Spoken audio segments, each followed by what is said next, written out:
Good morning. Good morning. Happy May. Can you believe it? April's in the rearview mirror.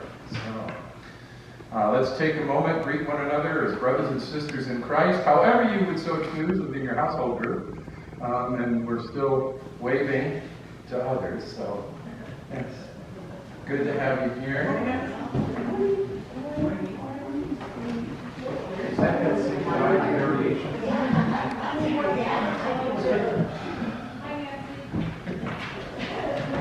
And feel free to have a seat. So, May, as Linda likes to say, it's May the Tooth. Seeing as it is the start of May, we have our May-June devotionals out on the table in the narthex, fancy church entryway. So feel free to grab those And if it's not something you particularly might use, but you know of someone that might enjoy them, we have them both in the small print and the My Vision print, the big ones. So take those, put them to good use. Let's see, we have a thank you note here. As I look at it real quick, oh good, it's good enough handwriting that without having read it, I can read it.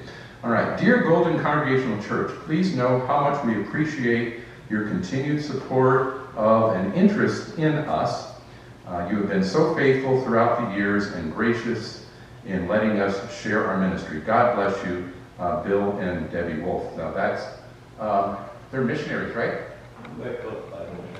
Ah, okay. Those guys. So, again, when we support someone in their ministry, we don't necessarily do it expecting to get a thank you note, but it's nice when we do. It's nice when we do. And you may have noticed some banners up on our walls. Low budget. Low budget, yeah. DIY BBS, right? There we are. So if you were wondering, gee, are we having VBS this year? Yes. I want to say June 14 through 18, is that right? 14, 15, 16, I think it's the 14th to the 18th. Yep. Okay, cool. And you know, where things are, is it going to be totally quote unquote back to normal? I don't know. Are we going to have to do some sort of distancing, masking? It's the 1st of May and this is 6 weeks away. So we'll play that part by ear. But yes, VBS is on. Angela's taken the lead on it. We can always use warm bodies of the adult variety to help herd the cats, as the saying goes. So if you would be interested in helping with VBS, talk to Angela. Anything else you want to add? Nope. Nope. All right. But it is by invitation only. Ah, yes. We're not accepting just everybody. Yeah, COVID, it's going to be a limited number. we need pre-registrations, and in a non-COVID year, you know, we don't worry about registrations. Each day we say, bring your friends, which drives the food and craft people crazy. It's like, are we preparing for 20 or 60? And the answer is yes. So, but yes, we need to know people are coming pre-registering this year so we can control the numbers and know exactly what we're dealing with depending upon what we have to do with protocols. All right? And then, how many of you participated in or did something with the shoebox project? What's the official name? Operation Christmas Tree. You remember that back then? Okay. So, gee, lo and behold, boxes don't ship for free. So we have a can up here that I'm hoping proves to be too small. And what we would ask is, over the next few weeks, most of us have a place where we throw our loose change at home. But for us, it's a ball jar that's ancient, you know, from back in the 40s. It's beautiful, and all the spare change goes in there. So if you don't have a purpose for your spare change, bring it and dump it in here and help defray some of that cost. Okay? I'm looking around up here. Look, I think those are all the announcements I've got. Anybody else got anything going on for the good of the order from anybody? No? Birthdays, anniversaries? Let's see, my neighbor Dave across the street is 68 today. I'll just throw that out there. You know, he got older, I didn't. That's good. Actually, I told him I was going to buy him a t-shirt. His two favorite, I guess it's one phrase because he puts two together. He says, I've always been a day late and a dollar short, but at least I'm half Irish. I may actually swing by the mall in Cedar Rapids today and see how much a green t-shirt with all that on it would cost. Probably too darn much. Well, if there are no other announcements, our opening song for today, Love Divine, All Love's Excelling. What I'm trying to do as we ease our way back in to doing some singing is trying to pick an opening song that we still listen to on CD, but is in the hymnal. So if you want to follow along in the hymnal, it's number 154. I didn't double check. You know, sometimes when somebody makes a recording of a hymn, they change it up a little bit. But if you'd like to follow along in your hymnal, that would be great. And then for the rest of the music today, there was a new communion song that I introduced on CD at Maundy Thursday, where we had a handful of people, but not a lot of folk. And Brad wasn't able to be here today, and half of our songbird duet is off to a trash and treasure sale, as I call them. Swap meet, that's what I said, swap meet. So this Come to the Table of the Lord by Jim Nailon, we're going to have that as our communion song today. And then we will close with a hymn, Pass It On, which, you know, it's starting to feel a little warm like summer, and that's one of my favorite camp songs, so that's going to be our closing song today. So, let's open with Love Divine, All Love's Excelling.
Bent love of sinning. I caught that one. Were there any other tweaks in the language? Did I miss it? Okay, so as we come to our time of prayer, COVID-19 seems to continue to be at the top of the hit parade. Stats that I saw in the paper this morning, officially in the state of Iowa, 33%, just a little over 33% of the entire population has been inoculated. So we're almost halfway to where we need to get for herd immunity. So hopefully that continues. I continue to be troubled. There were, in Iowa, I think the number was 383 reported new cases yesterday, and over 20% of those are still in children 18 and under. So something's going on there, and we haven't figured out what, and that concerns me with so many of our kids. Yes, they can be asymptomatic or have almost no side effects, But if they're infected, that means they can infect other people of an adult variety that haven't been vaccinated. So I really hope we figure out what's going on there and get a lid on that one. Let's see, we got word, I can't remember who shared your prayer request for Mitch last Sunday, but somebody did. Shirley did. I think it was Shirley. So Mitch did have neck surgery on Tuesday, and he and I were going back and forth. Mitch is a man of few words. I said, so, how'd the surgery go? How you doing? He says, went well, little sore, doing good. Okay if I shared that at prayer time? Yep, thank you.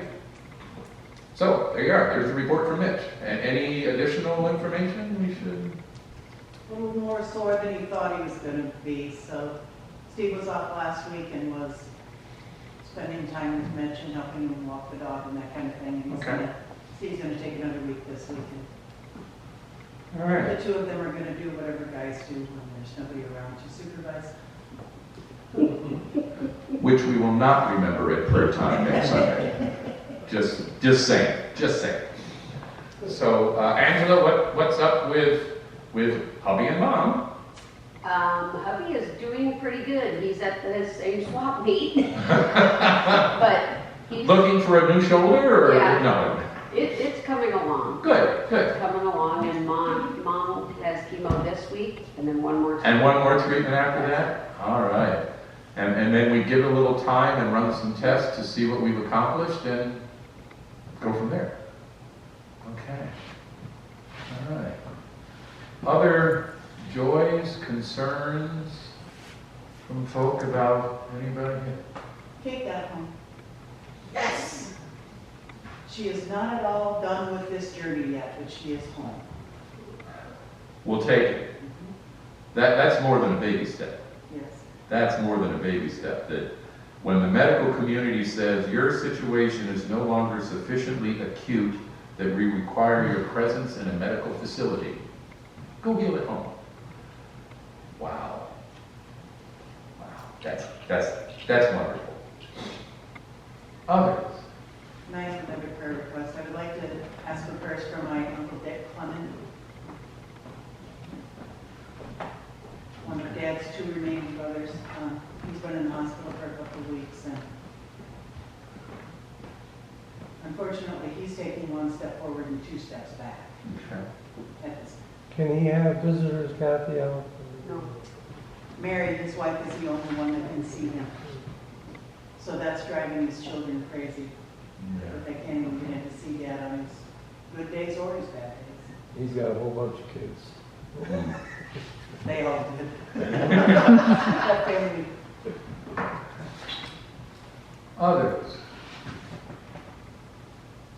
And let's see, Leta and I haven't talked details on this, but next Sunday is Mother's Day, and I did get a quantity of the red lapel commas. So part of next Sunday's theme is going to be what I affectionately call commas for your mamas. So all mothers, you'll get one of those little lapel pins that is a great discussion starter. I have one on my suit jacket. It's a rainbow color because I was born in the 50s and grew up in the 60s. So, I got the rainbow going on. People look at that and say, what is that? And I say, it's a comma. Well, why are you wearing a comma? Oh, well, you didn't ask me that. So then they get the full story about the United Church of Christ, and that about 15, 16 years ago, we started a campaign that said, never place a period where God has placed a comma, God is still speaking. And if they're young and you say, and that's a quote from Gracie Allen, they're going to look at you like, who? But if you're my age and older, you go, oh yeah, Gracie Allen. So great discussion starter. So mamas, come and get your commas. Come and do that. And then 2 Sundays hence, I won't be here. And I'm not sure what we're doing yet. We're still figuring that out. But the home church that I grew up in Phoenix, Arizona, that opened its doors in 61, and my family arrived in 62. So I've been a part of that church almost my whole life, and all but 1 year of their life. After 60 years of ministry, is closing its doors. And so I've been asked to come back and say a few words, since I'm one of the 2 people out of that church that was ordained in ministry.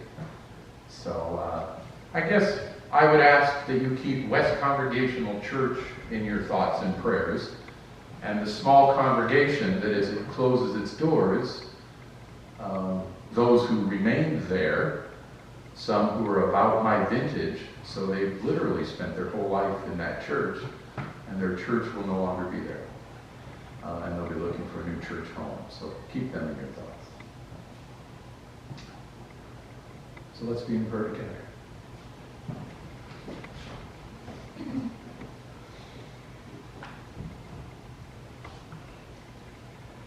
Creator God, creating still.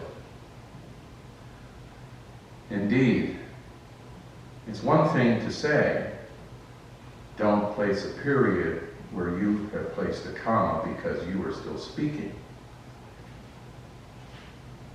It's another thing to mean it and to live our faith as if we know that you are still speaking. You speak through nature. And you speak through your believers. It is no small task when we take on the label of Christian and say, yes, we are followers of Jesus whom we call the Christ. It's a wonderful thing, but it's not easy. Because sometimes the ways of faith and the ways of the world, well, let's just say they bump heads a little bit. And we are called to be faithful. So help us to do that, Lord. And as we hear of church family members and extended family members and friends that are hurting in body and mind and spirit, help us to realize that sometimes the way those people know that you are still speaking and with them is by us reaching out. A visit if possible. Phone call, a note, depending upon their technology